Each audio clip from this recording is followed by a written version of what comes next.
Um, First of all, my condolences goes to the Ali family. Rest his soul to the GOAT. Not quite sure if I'm going to answer your question exactly how you wanted to, but just so many thoughts come to my mind when I think about the man who passed away yesterday. What he represented. As a kid, I gravitated towards him because he was a champion, but I only knew as a kid what he did inside the ring. As I got older and I started to be more knowledgeable about the sport, about sport in general, and about the guys who paved the way for guys like myself. I understood that he is the greatest of all time, and he was the greatest of all time because of what he did outside of the ring. Obviously, we knew how great of a boxer he was, but I think that was only 20% of what made him as great as he was.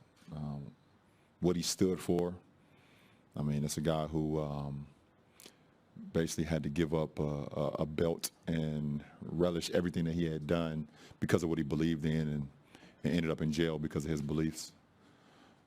That's a guy who stood up for so many different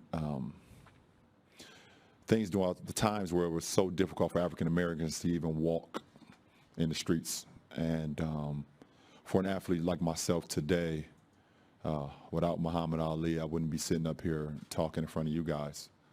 I wouldn't be able to walk in restaurants. I wouldn't be able to go anywhere where blacks weren't allowed back in those days because of guys like Muhammad Ali, Jim Brown, Oscar Robertson, Bill Russell, Lou Alcindor, Jackie Robinson, and the list goes on and on. So when an icon like Muhammad Ali passed away, it's just it's very emotional. It's also gratifying to know that a guy, one man, will sacrifice so much in his individual life, knowing that it will better the next generation of men and women after him. So today I can sit and go to China and make trips to China and all over the world, and people know my name and know my face. I give all credit to Muhammad Ali because he was the first icon. He is the GOAT. He's the greatest of all time, and it has zero to do with his accomplishments inside the ring. So hopefully I was able to cover it. Michael, couple rows back. LeBron, again, a little bit on Ali. You touched on the courage he had to show to take stands. You've had some taste of that. You've made your feelings known on some pretty touchy issues. What is that like to kind of put yourself out there like that? And should athletes do more of it? Some do, some don't. Yeah, Michael made his. He made a point of not doing that at times.